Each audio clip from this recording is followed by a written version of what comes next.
Trump is being disliked by not just people in the States, but also now around the world. Guys, before I play this video, subscribe, like this video, share this video. Take a listen how Trump is getting eviscerated. Thank you, Madam Deputy Speaker. Can I associate myself and my party with the comments of the Foreign Secretary about the terrible rail crash in Spain? And can I thank her for her statement? Madam Deputy Speaker, President Trump is acting like an international gangster. Yeah. Threatening to trample over the sovereignty of an ally, threatening the end of NATO altogether, and now threatening to hit our country and 7 European allies with outrageous, damaging tariffs unless he gets his hands on Greenland. Yep. This is an incredibly grave moment for the United Kingdom, Europe and our world. Without provocation or justification, the President of the United States is attacking our economy, our livelihoods and our national security. Trump has put British businesses and jobs on the front line in his unprovoked aggression. The only people cheering him on are Vladimir Putin and Xi Jinping. Yeah. Only a few months ago, Trump hailed the special relationship at Windsor Castle. Now, thanks to his actions, it is nearly in tatters. So how do we stop Trump's damaging trade war? Before I play the rest of the video, just want to make one point, very, very important point, guys, very, very important.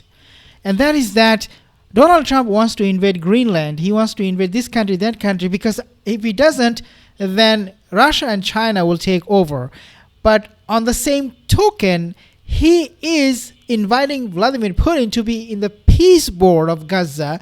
He loves Vladimir Putin. He praises him. He invites him to the States. Like, I don't know how that makes any sense to anybody. For a year now, Madam Deputy Speaker, the Prime Minister has tried a policy of appeasing Trump, flattering him, fawning over him, refusing to stand up to him, because, he argued, otherwise Trump would hit us with damaging tariffs. Well, the Prime Minister has tested his approach to destruction. It has failed. It is time for the government to change course. We have to finally be clear-eyed about the sort of man Trump is and treat him accordingly.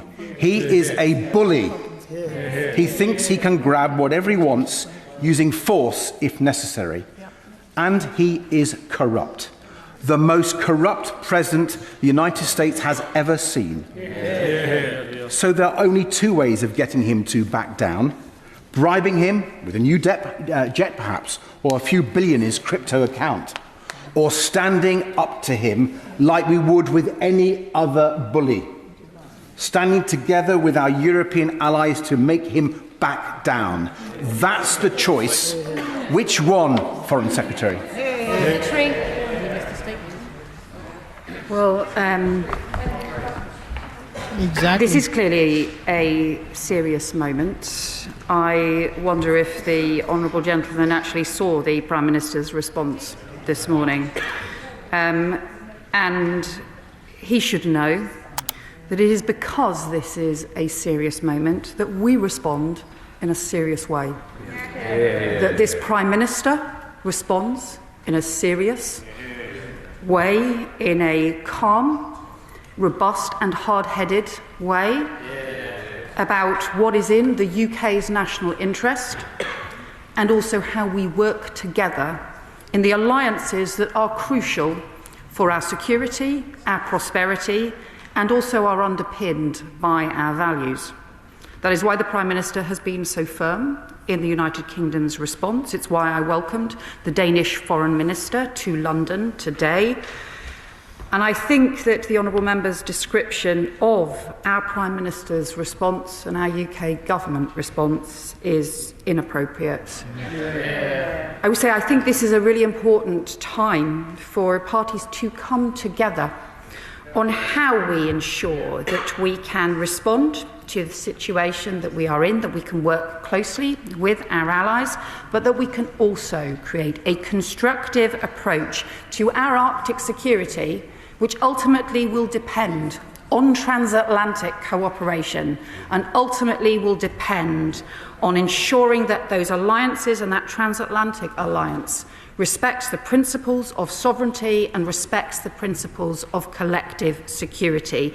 That is something we will do in a sober and serious way. Thank you very much, Madam Deputy Speaker. What we're witnessing is a very rude awakening for European nations, including our own, that if you don't properly invest in sovereign capabilities for defence and security and rely instead on others, then sooner or later you will be bullied or blackmailed by larger nations. And the question for us is, are we just going to kick the can down the road and just trundle along with small, gradual increases in defence investment, or are we going to chart a path to 3% GDP defence spending in this Parliament?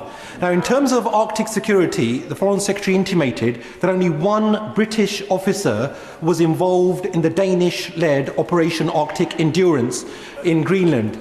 Could she please update the House as to our current and future planned participation, and are there any political or practical constraints in that future participation? Secretary. And the specific issue that he raised, it was not an operation, it was a planning process, as takes place very routinely, and that continues to be the case. What we are arguing for is a broader approach to Arctic security.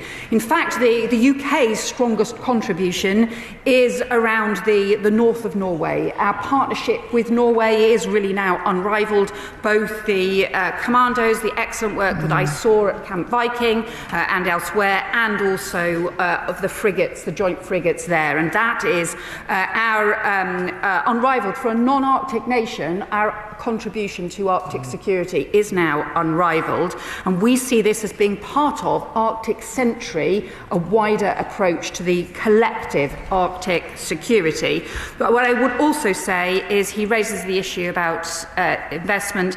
This is exactly why we are have put. Whatever it is UK is doing, they need to recalibrate the whole thing. Otherwise, Donald Trump is going to steamroll his way, getting whatever he wants from UK and other European countries. Let me know what do you think. Leave a comment.